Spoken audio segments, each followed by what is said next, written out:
नमस्कार, स्वागत है आपका अजीत अंजुम जी के प्लेटफॉर्म पर। मैं हूं नीलू व्यास। अक्सर आपने देखा है कि बीजेपी की आईटी सेल और जो बीजेपी का पब्लिसिटी डिपार्टमेंट है, वो बहुत सोच समझकर, और जो बीजेपी का एजेंडा होता है बहुत सोच समझकर डालता है। लेकिन इस बार एक ऐसी स्टोरी सामने आई है जिसको देखकर ये लगता है कि आईटी सेल तो फेल हुआ ही है, लेकिन बीजेपी भी एक असमंजस में पड़ गई है। और वो मुद्दा है सीएए, यानी कि सिटीजनशिप अमेंडमेंट एक्ट, नागरिकता संशोधन कानून को लेकर, कि उसके बारे में क्या कहा जाए, पॉजिटिव उसको बताया जाए या नेगेटिव बताया जाए। ये बीजेपी के अंदर एक दुविधा है। और दुविधा की बात मैं इसलिए कह रही हूं क्योंकि आज वायर ने एक स्टोरी छापी है, और वायर को यहां पर क्रेडिट देना जरूरी है क्योंकि वायर के माध्यम से ही कई और वेबसाइट्स ने भी स्टोरी को किया है। ये एक बड़ी स्टोरी है अपने आप में कि जो होम मिनिस्ट्री का डिपार्टमेंट है, उसने पीआईबी पर, पीआईबी यानी कि जो सरकार की नीतियों का प्रचार और प्रसार करता है, पीआईबी पर एक पॉजिटिव नैरेटिव कर कर सीए पर एक नोट डाला, यानी कि नागरिकता संशोधन कानून के बारे में एक पॉजिटिव नैरेटिव का एक नोट डाला गया, जिसमें कि यह कहा गया है कि जो भारत के 18 करोड़ मुसलमान हैं, उनको डरने की जरूरत नहीं है और उनको समान अधिकार दिए जाएंगे जैसे देश के बाकी नागरिकों को भी है। लेकिन क्या हुआ? 12 मार्च को ये जो पॉजिटिव नैरेटिव है, उसको 6:43 पर पीआईबी की वेबसाइट पे ये पोस्ट किया गया था, और उसके बाद जो पीआईबी का एक्स यानी कि जो ट्विटर पेज है, उस पर भी डाला गया। लेकिन अब वो ट्विटर के पेज से भी गायब है और पीआईबी की वेबसाइट से भी गायब है। अब आखिर इस पॉजिटिव नैरेटिव को क्यों हटा दिया गया?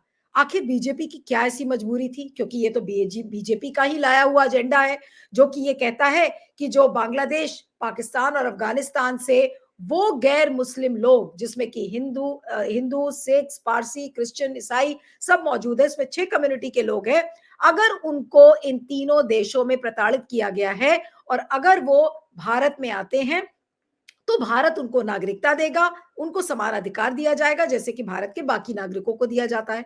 तो ये तो एक पॉजिटिव एजेंडा था।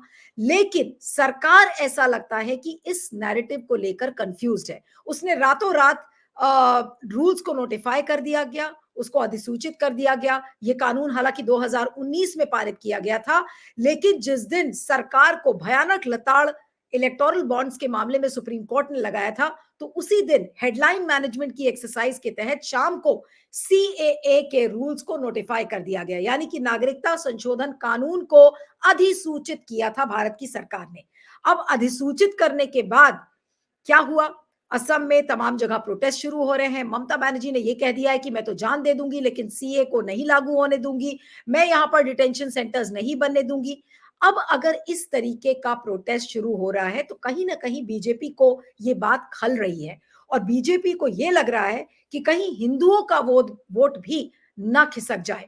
और कारण यही लगता है कि रातों रात अगर इस पॉजिटिव नैरेटिव के नोट को हटाया गया है, अज्ञात कारण ये बताए जा रहे हैं कि अज्ञात कारणों से इस पॉजिटिव नैरेटिव के नोट को बीजेपी ने अगर हटा दिया है, तो उसके कारण भी और हो सकते हैं। क्या कारण उसके हो सकते हैं? अब आप ये सोचिए कि बीजेपी का एजेंडा क्या है। बीजेपी तो ये कहती है कि देखिए, हम हिंदू राष्ट्र बनाएंगे। बीजेपी ये कहती है कि हम हिंदू का एक मेजॉरिटी स्टेट बनाएंगे, और जितना भी उसका नैरेटिव है, किसी भी आप उनके सांसद को देख लीजिए, चाहे साध्वी प्रज्ञा हो, चाहे फिर अनंत हेगड़े हो अभी हाल में, जिन्होंने ये कहा कि देखिए, हिंदू राष्ट्र बनेगा और हम इस पूरे संविधान का हम पुनर्लेखन करेंगे। तो ये जो बीजेपी के सांसद हैं, अगर वो हिंदू राष्ट्र की बात करते हैं, अगर वो हिंदुत्व के पॉलिटिक्स की बात करते हैं, बार बार मुसलमानों को ये एहसास दिलाने की कोशिश करते हैं कि मुसलमान इस देश में सेकेंड क्लास के सिटीजन हैं, तो फिर आज बीजेपी की सरकार या गृह मंत्रालय जो बीजेपी का है, आखिर ये गलती कर कैसे बैठा? ये गलती ही तो है बीजेपी की। ये वही गलती है जो लाल कृष्ण आडवाणी ने कुछ साल पहले की थी। आपको याद होगा, उन्होंने मोहम्मद अली जिन्ना को ये बताया था कि वो तो सेक्युलर है, और फिर क्या हुआ? धीरे धीरे करके आडवाणी जी एक तरीके से साइडलाइन हो गए। ये कहा गया कि आडवाणी जी ने गलती कर दी थी और उस समय उनको पार्टी में खामियाजा भी भुगतना पड़ा। तो आज सवाल ये उठता है कि क्या सीएए के नैरेटिव को लेकर सरकार खुद कंफ्यूज्ड है? चारों तरफ जो चीजें हो रही हैं, अब आपको एक सिलसिलेवार तरीके से अगर मैं चीजें बताऊं, आपको याद होगा कि 2020 में तमाम मुस्लिम महिलाएं, मुस्लिम संगठन सड़क पर आ गए थे और ये कहा था कि सीए का हम विरोध करेंगे, क्योंकि उनको डर था कि अगर नागरिकता संशोधन कानून को एनआरसी और एनपीआर से जोड़ा जाएगा, यानी कि नेशनल रजिस्टर ऑफ सिटीजन्स और नेशनल पॉपुलेशन रजिस्टर से अगर इसको जोड़ा जाएगा, तो फिर मुसलमानों को अपनी नागरिकता साबित करने में मुश्किल होगी। असम का जीता जागता एग्जाम्पल है, वहां पर एनआरसी को लागू किया गया था। लगभग 3.29 लाख करोड़ लोगों का जो एनआरसी हुआ था, उसमें करीब 19 लाख लोग बाहर हो गए थे। यानी कि वो बिल्कुल एक तरीके से उनको ये कहा गया था कि अब उनके लिए तो वहां पर जगह बची नहीं है।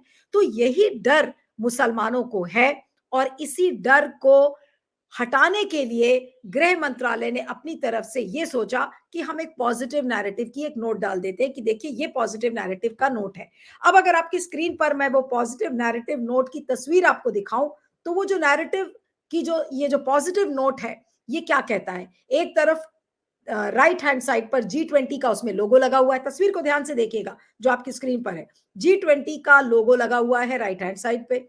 लेफ्ट हैंड साइड पर वो ये कह रहा है कि 75वां आजादी का अमृत महोत्सव है और उसके नीचे जो उसका शीर्षक है, यानी कि टाइटल है, वो ये कहता है positive narrative on citizenship amendment act 2019। यानी कि गृह मंत्रालय एक पॉजिटिव नोट के जरिए ये बताने की कोशिश कर रहा है कि हमारे देश के मुसलमानों को डरने की जरूरत नहीं है।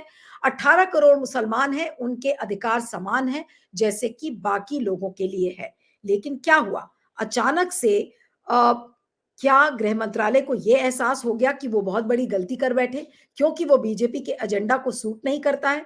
अभी तो फिलहाल ऐसे ही लग रहा है कि किस तरीके से मुसलमानों को अब ये लगने लगा है कि उनकी तरफ से ये एक बीजेपी को ये लगने लगा है, आई एम सॉरी, कि उन्होंने एक बहुत बड़ी गलती कर दी है। और गलती इसलिए क्योंकि हो सकता है कि बीजेपी को जो कट्टर हिंदू संगठन है, उन्होंने ये कहा होगा कि अरे आप ये कैसे कह सकते हैं।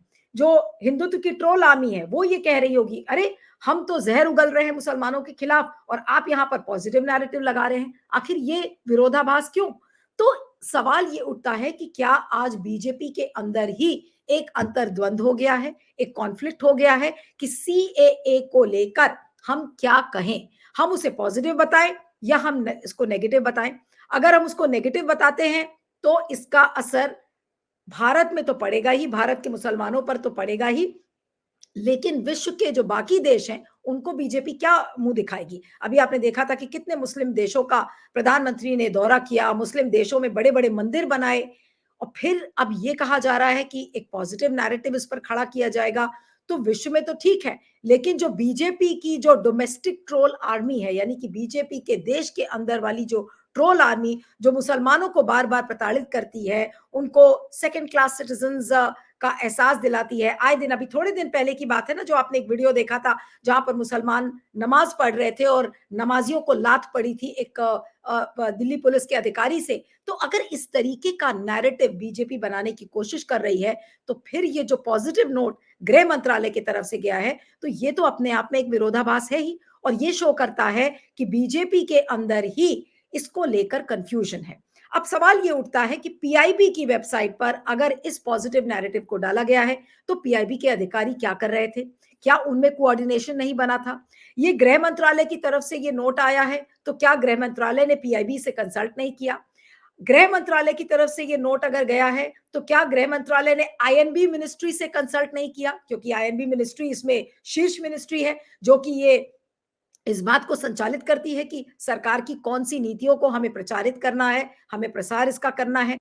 क्या आईएनबी मिनिस्ट्री, गृह मंत्रालय और पीआईबी में क्या कोऑर्डिनेशन की कमी थी? ये भी एक सवाल उठता है। बीजेपी का आईटी सेल कहां है? इसको लेकर सवाल उठता है कि इतनी बड़ी पॉजिटिव नोट गृह मंत्रालय अपने आप तो डाल नहीं देगा। अगर पीआईबी ने डाला और पीआईबी ने डालने के बाद उसको हटा दिया, उसको डिलीट कर दिया और सिर्फ पीआईबी की वेबसाइट से नहीं हटाया बल्कि ट्विटर के एक्स पेज से भी अगर उसको हटा दिया गया है, तो यानी कि बीजेपी के अंदर इस बात को लेकर एहसास हुआ है कि ये तो बहुत बड़ी गलती हो गई है। क्योंकि हमारा जो मूल एजेंडा है, बीजेपी का जो मूल एजेंडा है, वो यही है कि मुसलमानों को खतरे में रखना है, मुसलमानों को ये एहसास हमेशा करवा रहा है कि आप सेकंड क्लास सिटीजन हो और आपकी जगह बीजेपी के पैरों में ही है। तो बीजेपी हमेशा इस तरीके का नैरेटिव गढ़ती है। तो अगर आज अचानक सीएए के रूल्स को नोटिफाई करने के बाद अगर आज बीजेपी को एक पॉजिटिव नैरेटिव लाना पड़ गया, तो वो तो फिर बीजेपी की तरफ से एक बहुत बड़ी गलती हो गई। बीजेपी अब आखिर इतनी सेक्युलर कैसे हो गई? बीजेपी अगर सेक्युलर होगी तो फिर ये तो वही गलती होगी बीजेपी करेगी जो कि लाल कृष्ण आडवाणी ने सालों पहले की थी, मोहम्मद अली जिन्ना को सेक्युलर बताकर। तो आज सवाल ये उठता है कि इतनी बड़ी चूक पीआईबी से कैसे हो गई? इतनी बड़ी चूक गृह मंत्रालय ने कैसे कर दी? अमित शाह आखिर उन्होंने जो खुद संसद में खड़े होकर कहा था कि सीए तो पहली सीढ़ी है, एनपीआर एनआरसी हम लेकर आएंगे, कितनी पुरजोर तरीके से उन्होंने संसद में कहा था। आज उन्हीं का गृह मंत्रालय इतनी बड़ी गलती कैसे कर बैठा? ये तो सवाल बहुत वाजिब है। अब आप ये देखिए कि जो विपक्षी दल हैं सीए को लेकर वो तमाम तरीके की बातें कर रहे हैं और जो विपक्षी दल है उनका क्या कहना है? विपक्षी दलों का ये कहना है, जैसे कि आम आदमी पार्टी ने क्या लिखा है। आम आदमी पार्टी ने ये लिखा है कि अगर बीजेपी ने 10 साल में काम किया होता तो इन्हें चुनाव से पहले सीए लाने की जरूरत नहीं पड़ती। सीएए में बांग्लादेश, पाकिस्तान, अफगानिस्तान में लगभग 2.5 करोड़ से 3 करोड़ अल्पसंख्यकों को नागरिकता दी जाएगी। भारत में महंगाई ने कमर तोड़ दी है, बेरोजगारी चरम पर है, युवा नौकरी के लिए दर दर की ठोकरें खाने पर मजबूर है। ये भारत के बच्चों की नौकरी छीनकर इन 3 देशों के करोड़ों लोगों को नौकरी देंगे, उनके लिए घर बनाएंगे। ये बात आम आदमी पार्टी के ट्विटर हैंडल से लिखी गई है। और इतना ही नहीं, उन्होंने कहा है कि कई लोगों से बात हुई है, सबका कहना है कि बीजेपी ऐसा वोट बैंक की राजनीति के लिए कर रही है। बीजेपी के जहां जहां वोट कम है, बीजेपी वहां वहां दूसरे देशों के गरीब लोगों को झुग्गियां बनाकर बसाएगी, जिससे इनका पक्का वोट बैंक तैयार हो जाएगा। इसको सीधा अरविंद केजरीवाल ने वोट बैंक से जोड़ा है कि बीजेपी अपने लिए एक नया वोट बैंक खड़ा कर रही है। एक तरफ देश में बेरोजगार युवाओं की फौज है, बीजेपी की हरियाणा सरकार युवाओं को मरने के लिए युद्धग्रस्त इजराइल भेज रही है, वहीं दूसरी तरफ पाकिस्तानियों को भारत लाकर उनके बच्चों को रोजगार देना चाहती है। तो इस तरीके का नैरेटिव आम आदमी पार्टी खड़ा करने की कोशिश कर रही है। उधर और अरविंद केजरीवाल की अगर आप माने तो अरविंद केजरीवाल ने बिल्कुल साफ शब्दों में कहा है, मैं उसको पढ़ देती हूं। उन्होंने कहा है और लोगों जनता से वो पूछ रहे हैं कि क्या आप चाहेंगे कि आपके घर के सामने पाकिस्तान से आए लोग झुग्गी डालकर रहें? क्या आप सुरक्षित महसूस करेंगे? कानून व्यवस्था चरमरा जाएगी, देश की सुरक्षा का क्या होगा? यानी कि बीजेपी को सुरक्षा की याद दिला रहा है विपक्ष कि ये एक बहुत बड़ा सुरक्षा से खिलवाड़ है कि आप जो दूसरे देशों के जो परसिक्यूटेड नॉन मुस्लिम माइग्रेंट्स हैं, अगर आप उनको नागरिकता दे रहे हैं तो ये देश की सुरक्षा से बीजेपी खिलवाड़ कर रही है। इस बात को अरविंद केजरीवाल ने कहा है। और ममता बनर्जी के बारे में मैंने आपको बताया ही, ममता बनर्जी ने बिल्कुल साफ शब्दों में कहा है कि मैं जान दे दूंगी, पश्चिम बंगाल में मैं नहीं बनने दूंगी डिटेंशन सेंटर। और डिटेंशन सेंटर का जिक्र बार बार इसलिए हो रहा है क्योंकि जाहिर सी बात है कि अगर सीएए को एनपीआर और एनआरसी से जोड़ा गया, जिसको लेकर असदुद्दीन ओवैसी ने भी एक लंबा चौड़ा नोट लिखा है और उन्होंने यही कहा है कि जो नागरिकता देने का आधार है, अगर वो धर्म है, यानी कि हिंदुत्व के आधार पर अगर नागरिकता दी जा रही है, तो जाहिर सी बात है कि जो देश के मुसलमान हैं उनके लिए तो चिंता की बात है ही, और उनको अल्टीमेटली फिर सारे मुस्लिम्स को क्या फॉरेन ट्राइब्यूनल्स में भेजा जाएगा? इसी बात को असदुद्दीन ओवैसी ने बोला है। असम में जहां पर एनआरसी का सर्वे हुआ था, मैंने आपको ऑलरेडी बताया कि 19 लाख लोग उस एनआरसी से बाहर हो गए थे। तो हिमंता बिस्वा शर्मा ने यही कहा है कि सीए के तहत अगर जो मुसलमान अपनी नागरिकता साबित नहीं कर पाते हैं, बाद में जब एनआरसी लागू होगा तो फिर उनको फॉरेन ट्राइब्यूनल्स में ही जाना पड़ेगा। तो ऐसे में जब एक विरोधाभास वाली स्थिति है, ऐसा लगता है कि ये पॉजिटिव नोट, मैं फिर से चाहूंगी कि स्क्रीन पर वो पॉजिटिव नैरेटिव का नोट डाला जाए कि आखिर आज बीजेपी को ये पॉजिटिव नैरेटिव नोट डालने की क्यों जरूरत पड़ी? क्या बीजेपी श्योर नहीं है कि सीए से बीजेपी को वोट मिल जाएंगे? बीजेपी कंफ्यूज्ड है। कई लोग ये भी कह रहे हैं कि देखिए मुसलमान तो चुप बैठे हुए हैं। बीजेपी ने ये सोचा था कि जैसे ही हम सीए के रूल्स को नोटिफाई करेंगे, सारा जो मुसलमानों का संगठन है वो सड़क पर आ जाएगा, लेकिन ये भी नहीं हुआ।